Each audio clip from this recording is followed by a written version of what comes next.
बार की बात है, राजा अकबर व बीरबल दरबार में बैठे कुछ अहम मामलों पर चर्चा कर रहे थे। तभी बीरबल ने अकबर से कहा, मुझे लगता है कि ज्यादातर पुरुष जोरू के गुलाम होते हैं और अपनी पत्नियों से डर कर रहते हैं। बीरबल की यह बात राजा को बिल्कुल भी पसंद न आई। उन्होंने इस बात का विरोध किया। इस पर बीरबल भी अपनी बात मनवाने पर अड़ गए। उन्होंने राजा से कहा कि वे अपनी बात को सिद्ध कर सकते हैं, मगर इसके लिए राजा को प्रजा के बीच एक आदेश जारी करवाना होगा। वो आदेश ये था कि जिस पुरुष के अपनी पत्नी से डरने की बात सामने आएगी, उसे दरबार में एक मुर्गी जमा करानी होगी। राजा बीरबल की इस बात पर तैयार हो गए। अगले ही दिन प्रजा के बीच आदेश कराया गया कि अगर यह बात सिद्ध हो जाती है कि कोई पुरुष अपनी पत्नी से डरता है, तो उसे दरबार में आकर बीरबल के पास एक मुर्गी जमा करवानी होगी।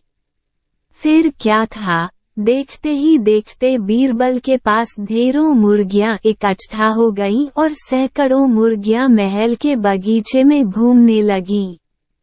अब बीरबल राजा के पास पहुँचे और बोले, महाराज, महल में इतनी मुर्गियां इकट्ठा हो गई हैं कि आप एक मुर्गी खाना खोल सकते हैं, इसलिए अब आप इस आदेश को वापस ले सकते हैं। मगर महाराज ने इस बात को गंभीरता से नहीं लिया और महल में मुर्गियों की संख्या धीरे धीरे और भी ज्यादा बढ़ने लगी।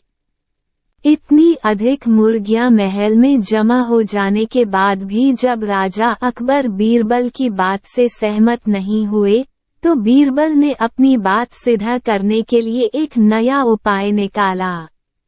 एक दिन बीरबल राजा के पास गए और बोले, महाराज, मैंने सुना है कि पड़ोस के राज्य में एक बहुत की खूबसूरत राजकुमारी रहती है। अगर आप चाहें तो क्या मैं आपका रिश्ता वहां पक्का कर आऊं?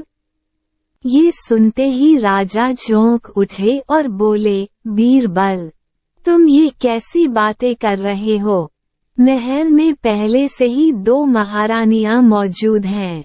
अगर उन्हें इस बात की भनक भी लगी, तो मेरी खैर नहीं होगी। ये सुनकर बीरबल ने तपाक से जवाब दिया, चलिए महाराज, फिर तो आप भी मेरे पास 2 मुर्गियां जमा करा ही दीजिए। राजा बीरबल का ऐसा जवाब सुनकर शर्मा गए और उन्होंने अपना आदेश उसी वक्त वापस ले लिया।